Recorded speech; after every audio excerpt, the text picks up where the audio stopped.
Magandang araw mga kaprojekto. Welcome to Proyekto Pilipino. And as promised, no, this weekend we will give you what perhaps we can call a transition episode, no?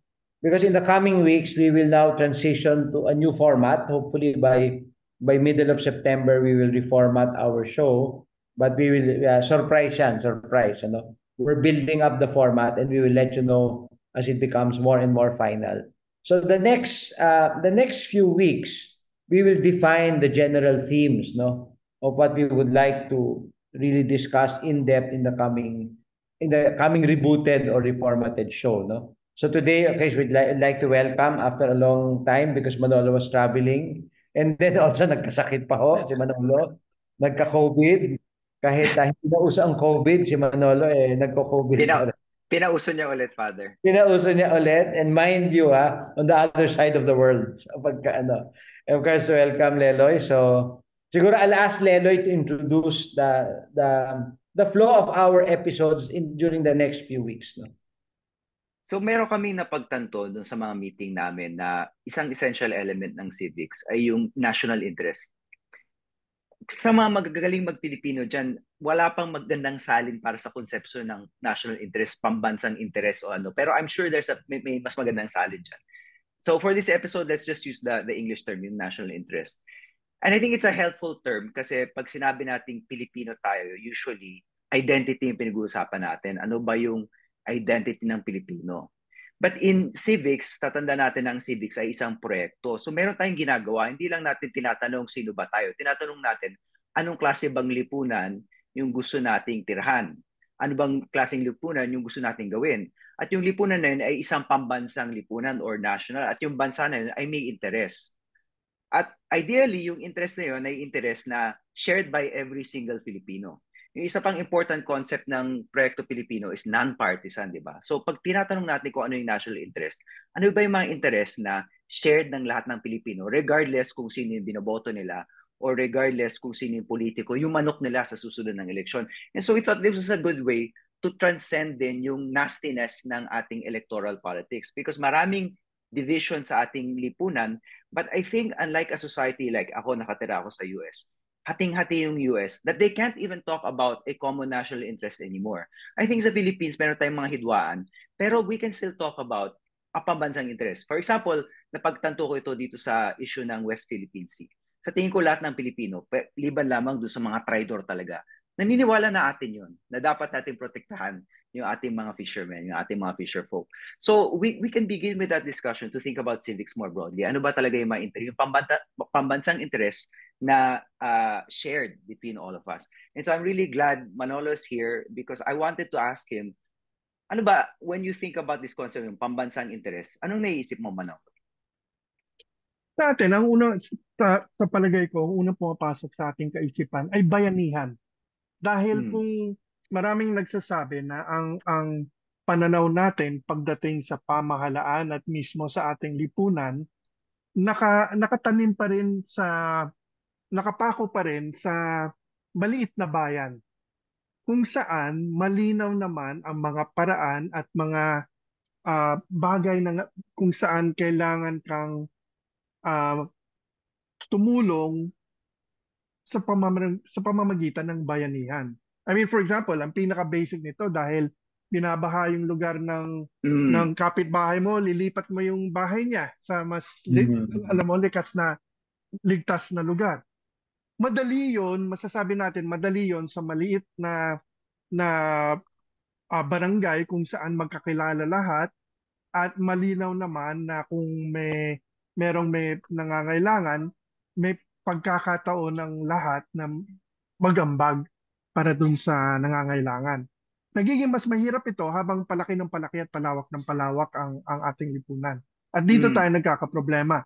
Sinubukan natin na isulat ito. Ito yung yung unang bahagi ng ating konstitusyon kung saan nakalaan doon ang mga prinsipyo o masasabi natin mga ambisyon ng ating bansa. 'Di ba? Na tayo ay isang republika, tayo ay isang demokrasya, tayo ay isang bansa na kung saan nangangailangan na magkaroon um, ng social justice o, di ba, katarungan panlipunan. Merong mga bagay na ito. Ngunit, nakikita natin at ilang taon na natin pinag-uusapan ito, na pagdating sa mekanismo kung saan pwedeng pag-usapan, pwedeng sino magmamando pag meron ng napag-usapan, doon medyo humihina, nagkakaroon tayo ng hidwaan.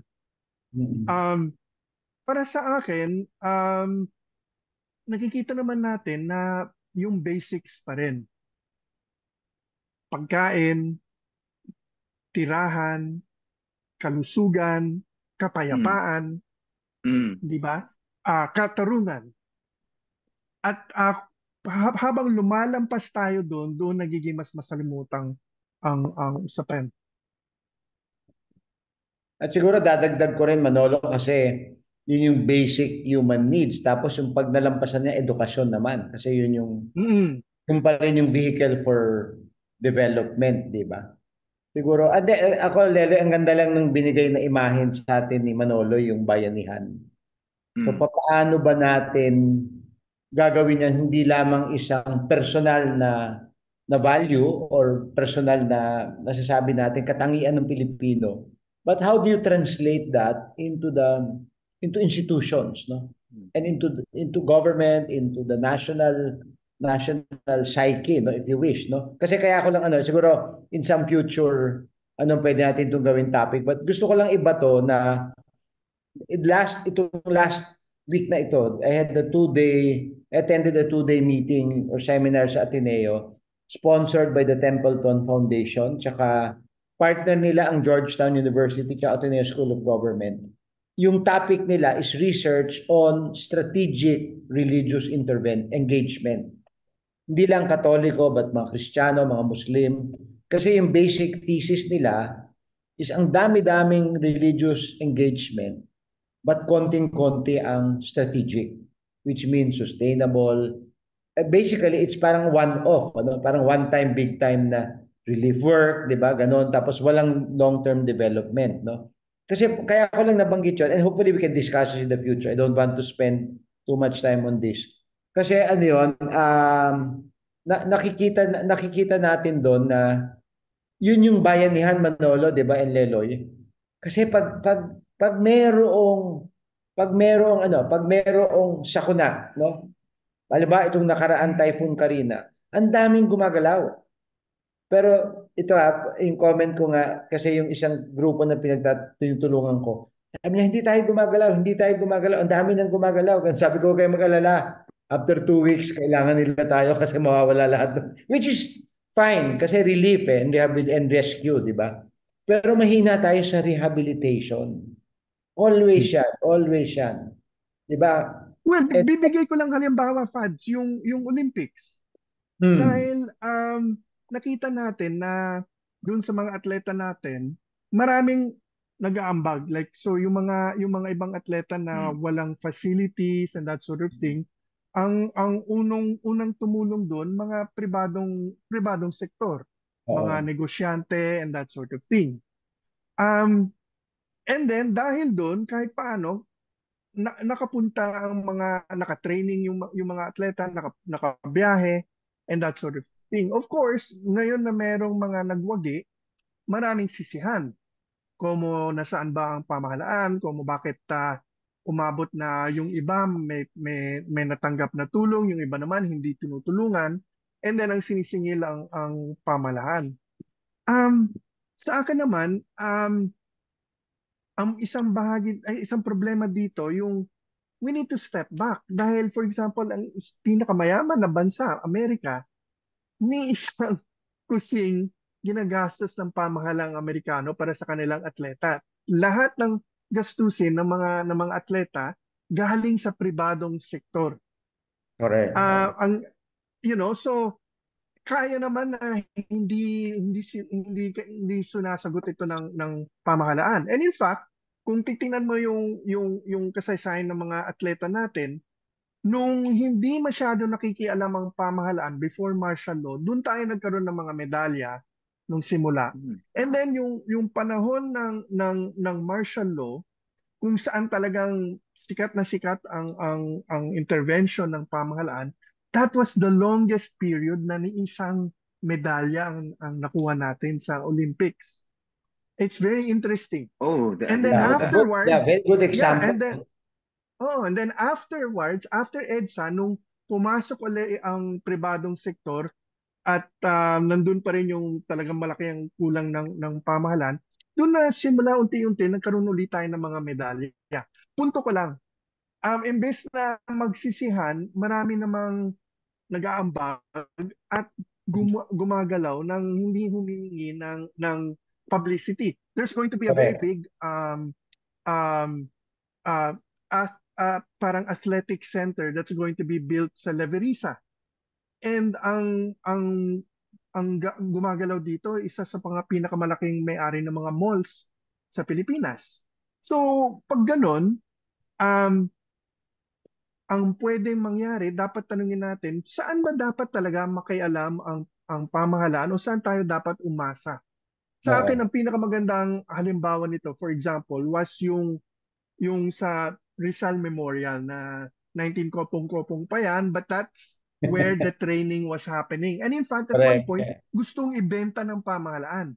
But I feel, pagdating sa facilities, and that sort of thing, pamahalaan lang naman ang pwede magtimon ng pera, lupa, at Correct. Oo. para magawa ito. Tapos yung sa sustento, medical training, and that sort of thing, coaching ng mga atleta, pwedeng ang tumimon Pribadong naman sektor. dito, Diba? pribadong sektor. Ito yung Manolo, hinahanap natin na pagtulungan.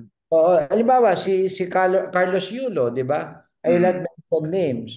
Merong isang private sector na nagtiyaga, pinondohan ng training niya, nilapit ni Cynthia Carrion na napakabait, 'di ba, ni Cynthia. Mm. Pero meron siyang backer in terms of funding na pinondohan lahat. Tapos nga, pero very quiet yon kasi I just want to pick up on Mm. just maraming quiet. Tapos itong lumabas, hindi siya umepal. Actually, Mm. itong taong Mm. nagpondo, Mm. di ba, napansin mo? In fact, meron pa mga, bakit si ano tahimik? Hoy, ilang taon niyang pumopondo nung walang medalya. Yan ang sumasagot ng lahat ng gastusin, di ba? So, But alam mo, Leloy, I brought this up dahil yung tanong mo, paano natin i-identify yung national interest? Tayo mismo nagde-define nito almost on a daily basis. So for example, nung nangyari yung Olympics, ang naging malinaw na national interest, nasa national interest na suportahan ang palakasan, hindi ba? Mm. Yung magandang klaseng palakasan, which is sports. I actually personally I hate the term palakasan kasi 'di ba pinag-usapan na natin ito. But so, kung yun ang na umaangat mismo mula sa tao, kung ano yung interest na talagang gustong bigyan ng atensyon ng tao, ang nagiging kakulangan na lang natin yung paraan para himayin ito at humanap ng aksyon, di ba? correct. Yung gawain na natatagal lampas sa isang administrasyon o sa isang henerasyon. Or Doon tayo may Manolo, kulang. hindi lang isang henerasyon, administrasyon, lampas ng isang buwan. Kasi pag Oo. nag-die down na ang Olympics, ano ang next, di ba? Yes, Siguro yes. mabato ko lang, madagdag ko sa Olympics. Ang ganda ito kasi nararamdaman ng tao to ngayon eh. Nararamdaman to ng tao ngayon. Pero idagdag ko yung SONA ni Pangulong Marcos, ni BBM. Ano yung kumagat sa puso ng mga tao? West Philippine Sea. Di ba? Tapos yung Bogo. Pogo. So yun yung I see your point, Manolo, na we define it 'di ba? We define it, 'di ba? So napakagandang punto 'yan, ano? So how do we do that, 'di ba? May interplay ngayon, Father, kasi minsan ito yung nakikita ng mga politiko issue to, babanggitin nila sa SONA, papalakpakan sila ng taong bayan, and may interplay between the public official and the public. So sa akin, interesting yung proseso na yun. But I think this is where we enter yung easier said than done phase. Kasi Manolo nga nabanggit mo sa local level, yung bayanihan. Napakadaling malaman kung ano yung national interest eh. So pag nagdebate ang mayor, kunwari, mayoral candidate, dinidebate niya another mayoral candidate. napakalinaw na nung terms of the debate kasi they kind of agree as to what the interest is, 'di ba? Kunwari dati sa Quezon City yung nung 90s nung bata ako basura, 'di ba? So both mayoral candidates were very clear na basura yung issue kasi pag lokal na lokal, napakalinaw ng mga problema. Sa barangay, mas malinaw pa. Kunwari mahaba ang mga pila dun sa barangay, parehong candidate for barangay captain ang pag-uusapan yung pila. Pero pagdating mo sa national interest, ang dami-dami na ng mga constituency mo. Ang dami-dami na ng mga Pilipino. Galing iba-ibang class, galing iba-ibang gender, galing iba-ibang locality, iba-ibang wika ang ginagamit, di ba? O yung native tongue. So, pag may mahanap ka na issue na binubuklod talaga yung mga Pilipino, it's a very special moment dahil nga mahirap eh. Itong Olympics, di ba? Napaka-special dahil nagbuklod tayo. Itong West Philippine Sea, napaka-special dahil nagbuklod tayo. At I guess ito na rin yung challenge ng isang non-partisan show kagaya natin. Kasi ang hirap-hirap natin makahanap ng mga issue na nagbubuklod yung mga Pilipino. And minsan, aminin ko na sa mga viewers natin, there are weeks ang hirap maghanap ng topic dahil yung mga topical na topic ay hindi mga topic na nagbubuklod sa mga Pilipino. And ayaw nga namin, kami naman meron kami mga other input for our more partisan content. So for that partisan content, ang dami mo laging content eh. Ang dami mo pwedeng sabihin. Basahin niyo si Manolo sa Philippine Daily Inquirer. 'Di ba? Ang dami niyang pwedeng sabihin doon, pero pagdating sa proyekto Pilipino, minsan medyo mas mahirap na. Pero that is why this show is actually interesting because it's so much more challenging than yung partisan content na pinoproduce natin. And we are trying to be honest. Oo. Hindi tayo nagdi-disguise na, 'di ba? Tama, 'di ba? Hindi lang topic, Leloy, guest. Oo. Kasi pag si ano magaling sa topic na 'yan. Pero napakagaling niya. Pero labas kulay. Oo. Kahit anong gawin, labas kulay. Kung minsan, and this is sometimes my dilemma, kahit very objective yung isang tao, kukulayan pa rin ng iba ng viewers. So it's a real challenge, no? So, alam mo, naisip ko nung nag si Leloy, how do you sustain the interest? No? How do you sustain the interest? Halimbawa, West Philippine Sea. And then, let's take a very concrete example. Yung ating episodes on farming, remember? Si Harold, di ba? Remember, ginaguest natin siya. After that, ang daming nagtumulong, di ba? Mabenta yung kamatis, mabenta yung kalabasa. But I think, parang iniisip ko lang, isa yun sa mga possible ways to sustain an interest in a particular area of national interest. For example, farming, di ba? Buhayan natin ng farming kasi that's part of national interest, di ba? I think eventually, ang proyekto must have partnerships with groups that can sustain it on a day-to-day basis, di ba? Halimbawa, I am sure yung kasi ang daming tumulong, kung natatandaan niyo, ang daming tumulong dun sa pagbebenta ng kamatis at kalabasa, especially yung kamatis at sibuyas, mga homeowners association. So, gumawa sila ng mga weekend markets, etc. Yung mga ganon, di ba? I think you need parang outlet sa mga tao kung saan nila magagawa yung bayanihan nila, Manolo. Yung pagbuhat ng bahay kubo sa araw-araw or kahit weekend lang, kahit weekend advocacy ng mga tao na nagtatrabaho, no? So pangalawa, paano natin ma-engage yung, for lack of a better term, I don't want to use this term, but for lack of a better term lang, yung beneficiaries ng ating mga gustong gawing proyekto, no? Kasi nga, isa sa mga napag-usapan namin nung meeting, Manolo, nung nagre-reboot, isa sa mga naging malinaw, di ba, Leloy, na sabi ni Leloy at si Richard was there in the meeting, eh. Sabi ng dalawang expert natin na talagang yayaman tayo bilang isang bansa. Pero ang challenge is paano natin ibabahagi, di ba? Yung yaman, di ba? Yung yaman na papasok in the coming decades, di ba? So again, that's a major interest na at the end of it all, di ba? Aside from West Philippine Sea and other special is I think that the economic poverty and inequality, inequality ang major and For me, andyan yung bayanihan, 'di ba? Ako para sa akin nga yung West Philippine Sea and then for example Pogo Olympics, ito yung mga special kumbaga concerns na bumubuhay sa diwa natin, ano? Yung kumbaga nag-ano to ito yung nag ano this is the one that that feeds the fire, the flame, para maging buhay. Pero what you're saying, Francis, But it should point us to yung fundamentals. Itong mga Yes, flashpoint issue, yes, ibabalik tayo dun sa mga mas basic kagaya ng kahirapan. correct, well, 'di ba? but meron akong tatlong punto dito eh. Yung una, Okay. ang problema sa lahat ng mga gawain natin, for example, just the other day, ang naging isang headline, may nabubulok na naman ng mga kamatis at Yan na tinatapon naman. ito and that sort of thing. And Manolo, ang un Manolo, oh, intervention. Kaya naman pala kinukontak ako ng farmers. oh yun. Oh, but ang ibig Okay, go sabihin nun, ahead, ito ang sorry. isang problema na minsan pabalik ng pabalik, paikot-ikot lang. And then doon nawawalan ng pag-asa o gana ang mga tao.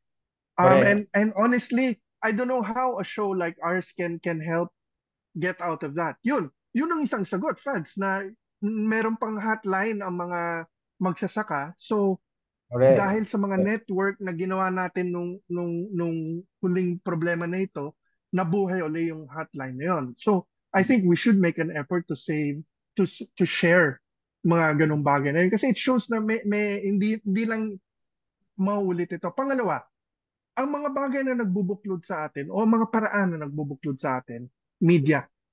Yun ang number one lesson dito.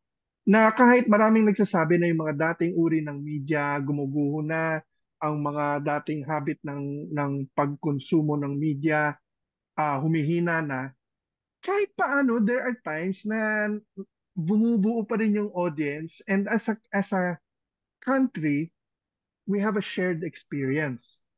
Ang tanong, um, may maambag ba tayo para tulungan ang matulungin na media at meron ba tayong kakayahan na pakiusapan ang mga, let's say, naghahabol lang ng clicks o audience na itawid ang kanilang mga gawain sa mas positibong layunin, di ba? Oo. Pangalawa, pangatlo, yung ultimong problema pagdating sa bayanihan ay ang assumption ng bayanihan lahat may buy-in, may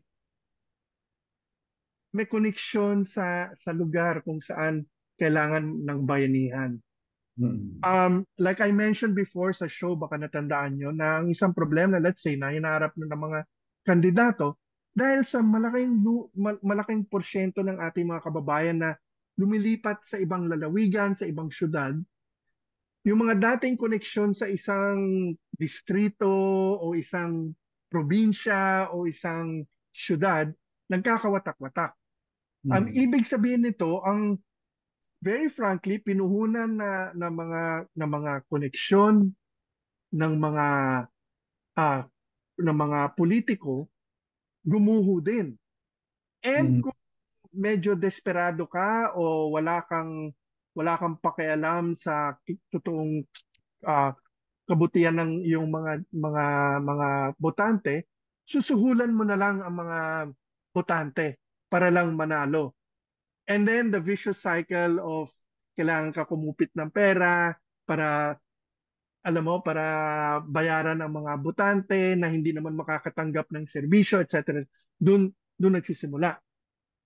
So may mga bagay na kailangan nating tanggapin na imbes na pagsama tayo ay talaga naghihiwalay sa atin. And I think part of what a show like ours can do, dahil nga hindi tayo partisan, may kay tayo na sabihin sa itaas, sa gitna, at sa ibaba na, teka muna, ito ang mga nangyayari sa atin. Mm. Kailangan natin harapin ito, kung hindi, um, ultimo wala tayong mabibintangan kundi ang sarili natin sa Correct. Correct. outcome nating lahat. Mm. Yung isa pa, yung contribution natin doon sa proseso na yun is just modeling how to speak in a non-partisan way. Sa tingin ko, ang ginagawa natin dito, nagpapatay kulay. Kasi aamin ko may kulay ako, may kulay naman ako sa labas ng Proyekto Pilipino. Pero pag yung buong Proyekto Pilipino ng pinag-uusapan, kaya sinusubukan ko and sana pwedeng bigyan ng audience kami ng feedback kung nagagawa ba namin ito. Nagpapatay kulay kami dito sa Proyekto Pilipino. At sa tingin ko, hindi mo lang yun dapat ginagawa sa isang show about civics. Sa tingin ko may mga pagkakataon na dapat patay kulay tayo. For example, yung mga public service sa ganyan, yung issue ng kamatis na napag-usapan natin, yung issue ng relief. Dapat pag yun ang pinag-uusapan, wala ka nang pakialam kung Dilawan ba yan, Pula ba yan, Ilocano ba yan. Kapwa Pilipino mo yan dahil pareho kayo ng same team na kayo. In a way, yung Olympics models that process, di ba? Kasi marami sa mga Olympians natin, lalo na sa team sports, magkakalaban yan eh pag nasa loob ng Pilipinas. Pero pag nasa international community na Pilipino na lang yung Pilipino na lang.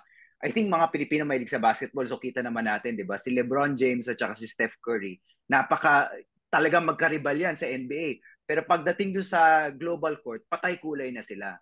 So, para magbuklod tayo, sana mapag-isipan natin kailan ba tayo nagpapatay ng kulay at paano ba tayo magpapatay ng kulay. Dahil meron pa magpagkakataon na gano'n. And speaking of someone nga nabanggit ko who lives in the United States, sa tingin ko sa US halos wala ng pagkakataon magpatay kulay ang mga tao. Dahil ultimo kung ano yung pinag-uusapan sa classroom, ultimo kung ano yung kasaysayan nila, may kulay na. Sa Pilipinas may mga bagay pa rin na wala pang kulay eh. There are many parts of our history na wala pa rin kulay at kaya natin pag-usapan bilang mga Pilipino. Sana we don't take that for granted because coming from a society where that's no longer possible, napakasaya maging Pilipino. Yeah, and I just want to also parang support that point of Leloy na may panahon pa tayo eh, di ba? Hindi pa kasi parang nangyayari kasi parang may meron yung mga parang wala tayong pag-asa ganito ganon. So you just di ba? Parang hindi ganon eh. Ang daming magagawa eh. Ang daming magagawa, di ba? So I agree with that na tsaka ang ganda ng example mo rin Leloy na let's not get to the point na parang maging Amerika tayo na talagang ganun ka-divided, hindi na makapag-usap. And ito again, correct me if I'm wrong, hindi ito din may kulay. But isa sa mga ang daming naririnig ko to several times. I wouldn't say naman always, but several times na maraming nagsasabi na at least ngayon may konting space sa pamunuan ngayon. 'Di ba? Na makapag-usap certain topics na dati-dati pwede mong pag-usapan, pero pag pinag-usapan mo, ano na yan, babatuhin ka na ng kamatis ng kung sino-sino. Pero ngayon, parang mas may konting space to talk, di ba? So, I think there are many signs of hope eh. Maraming signs. Example na lang, just to go back din yung mga binabanggit din ni Manolo. Ito lang, very simple. Yung nag-alat kami doon sa Daily Masco for 2 weeks. Sabi namin, sige, itong 2 weeks na to, lahat ng koleksyon, mapupunta sa Karina, yung victims ng Typhoon Karina. So nung first 2 weeks, mababa. So binanggit ko lang na ito lang ho yung pera natin, ganun. You know, in a matter of a week, nag-triple yung binibigay ng mga tao. In 1 week, nag-triple. Itong last week namin, it multiplied another twice of the no. So makikita mo, merong yung bayanihan spirit Manolo meron talaga eh, di ba? Again, and then yun nga yung translation talaga, yung translation. So I like the point that you make, Fads, na kailangan din mismo yung pamahalaan magbigay ng pagkakataon para mapag-usapan yung issue ng yung national interest in a way na hindi na nabakuran. Kasi sa tingin ko, unfortunately, for example, nagkaroon ng panahon na yung West Philippine Sea, to defend the West Philippine Sea, became a partisan issue. Yeah. Napakasakit nun. Kasi for me, yung territorial integrity is clear national interest eh. And sa tingin ko, siguro may mga tao sasabihin may kulay na ako ngayon dahil sinasabi ko yun, pero hindi dapat eh. Wala dapat kulay yung issue ng pag-defend ng ating territorial integrity. So I will insist na saying na dapat protektahan mo yan at dapat itaya mo ang buhay mo bilang Pilipino para dyan sa issue na yan, ay hindi yun partisan issue. At kung ginawa mo yung partisan issue, ikaw yung nagbibigay ng kulay dun sa issue. Kasi integrity natin yan, sa atin talaga yan. Tsaka ang dami natin benepisyo na kukuha from having territorial integrity, yung mga mangingisda natin of course, at saka yung ating energy security dahil manggagaling ang ating energy from the West Philippine Sea as nagde-decline yung resources natin kagaya ng geothermal energy. Yeah. Hindi, kagaya Leloy din sa West Philippine Sea, di ba? Back in June, meron kaming General Assembly and Social Action Centers ng Philippine Church all over the country yan. And yung isa sa mga keynote speakers was the Bishop of Zambales. Okay? Na apektado. Alam mo yung talk niya, pinag-usapan niya yung mga tao, yung mga mangingisda na naapektuhan ng buhay. Pag narinig mo yun, di ba, parang yun yung mawawala ang kulay mo di ba? Oo, kung kinulayan mo yun, ikaw na yung may problema di ba? Parang ikaw ang may problema, di ba? Kasi integridad natin to bilang isang bayan, bilang isang lahi. At saka meron mga kalahi natin na talagang ang buhay nasisira, di ba? Okay, so Manolo, yung isang halimbawa nyo, Fads at ni Leloy, ang nangyayari sa Amerika.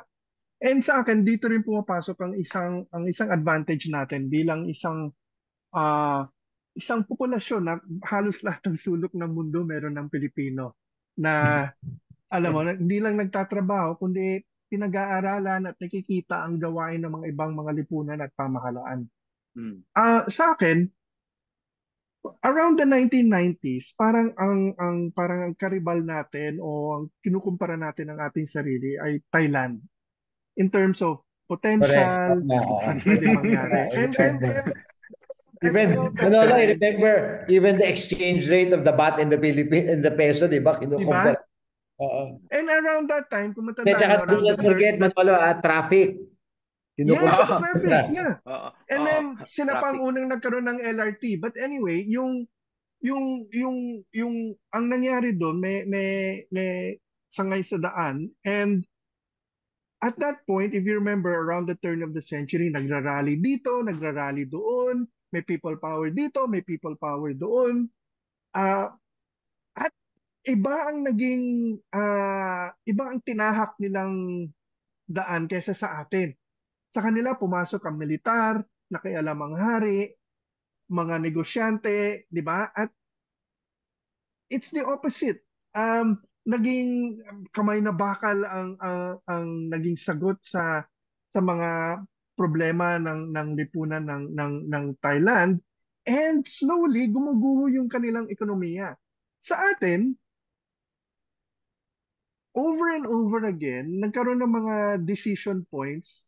Papasok ba tayo sa mas malupit na pamahalaan? Bibigyan ba natin ng mas malawak na gawain ang militar sa pagpapatakbo ng pamahalaan and all? And each time, I don't know, miraculously or sensibly, kahit paano, sometimes slowly, sometimes quickly, we kept sticking to mas mainam na yung maingay na medyo magulo na demokrasya kaysa sa merong mga, alam mo, talagang stacking the odds in favor of certain groups. And ang nangyari, who would have thought for our generation, Fads, your generation, Leloy's and mine, na ang isang bagay na sumusuporta sa demokrasya natin ngayon ay ang militar. Na sila mismo ayaw nilang makialam sa pagpapalakad ng pamahalaan compared to a generation ago, hindi ba? And who would have thought na kahit ang mga negosyante mas medyo umiiwas na sila sa pagpapakialam sa politika, and in many ways we're becoming a more professional, more democratic country.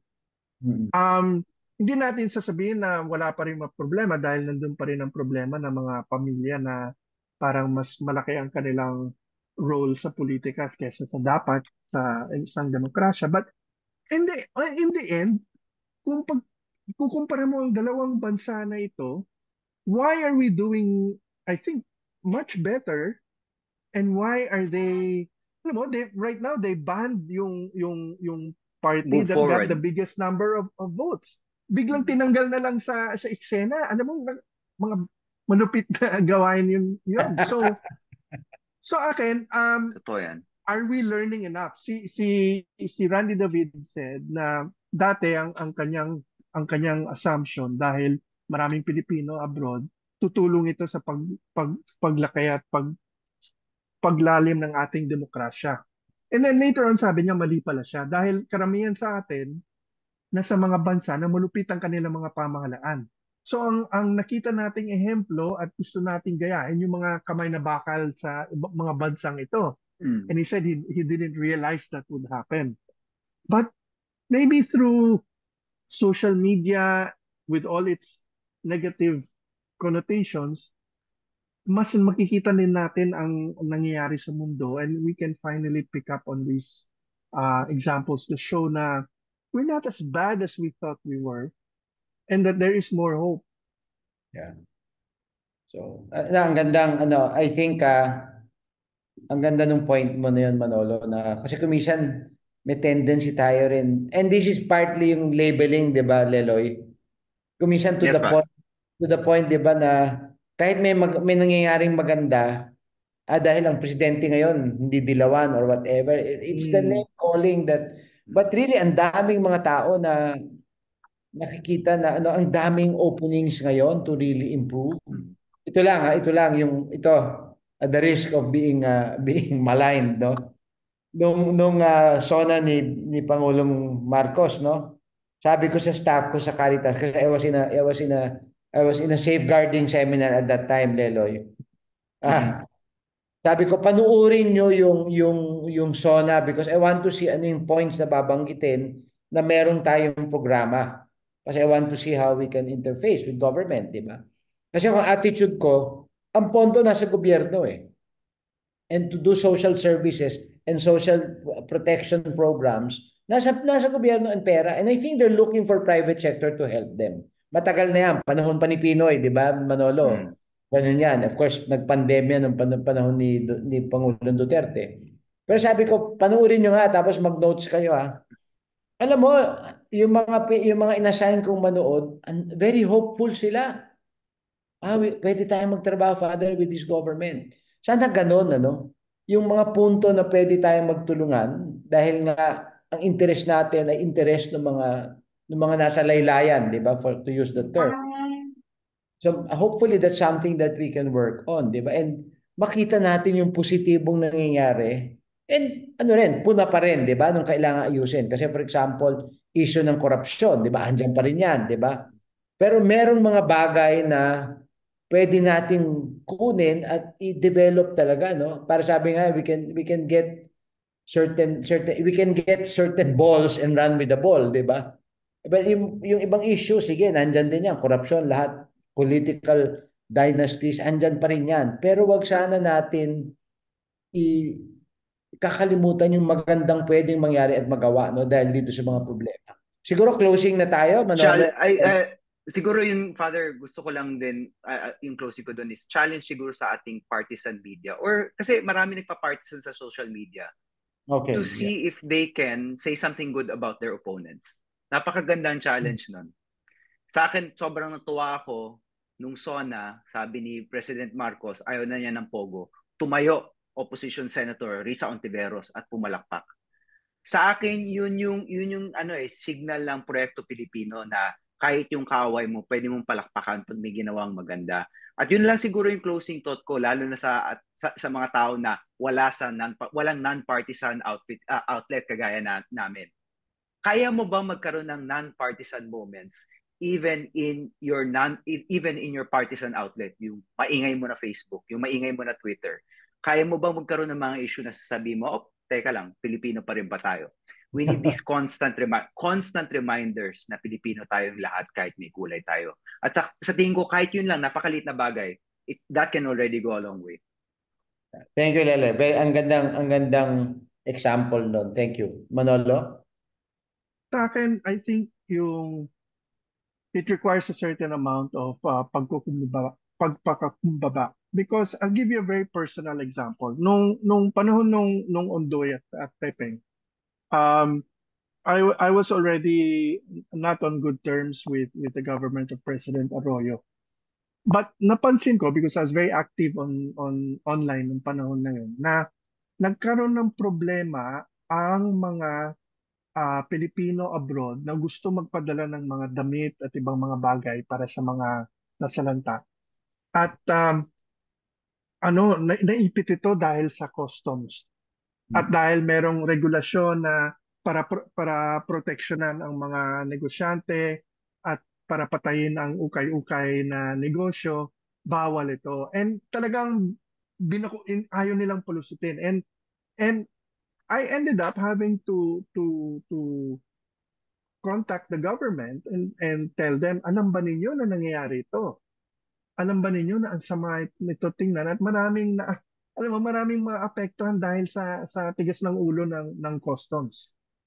And because I think I'm very convinced, because ang interest na pinag-uusapan namin yung publiko, nawala ang sama ng loob, nawala ang Tampuhan.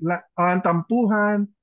For 2 weeks nagtulungan kami, and this was behind the scenes. I never talked about it. It's the first time I mentioned it. And Ganda. naayos ng palasyo at talagang pinukpok nila ang ulo ng customs at nakapasok ng mga bagay.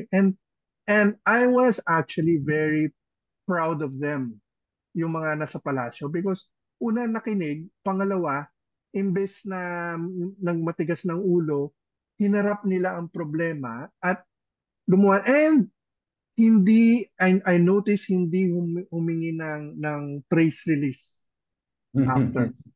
That's a Diba? nice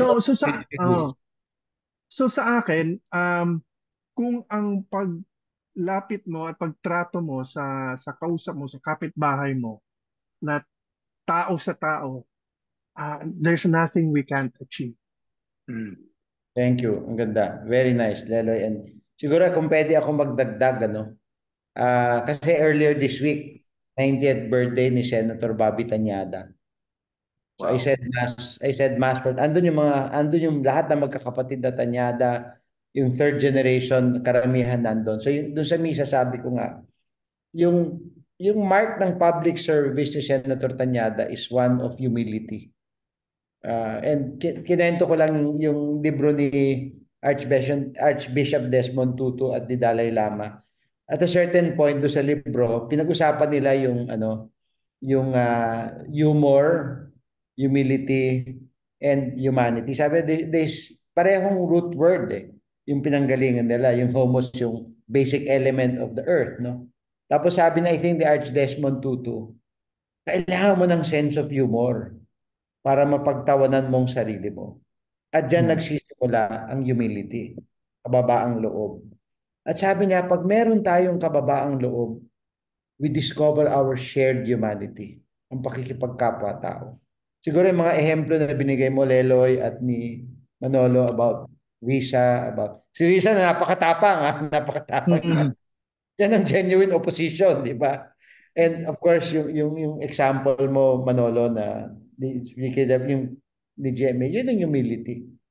And I think those two examples nagpapakita with such brilliance, no? What can happen if we discover our pakikipagkapwa-tao. And yun din ang ugat at foundation ng bayanihan. It's the shared humanity, di ba? So maraming salamat po sa ating mga proyekto at sana maramdaman nyo ito ang direksyon na ating pinatutunguhan sa ating reformated no? And sana sabi nga natin, we want to energize all the way down to the ground level of our kaproyekto, especially the youth. So ito po ang Proyekto Pilipino. Maraming salamat po and we will see you next week.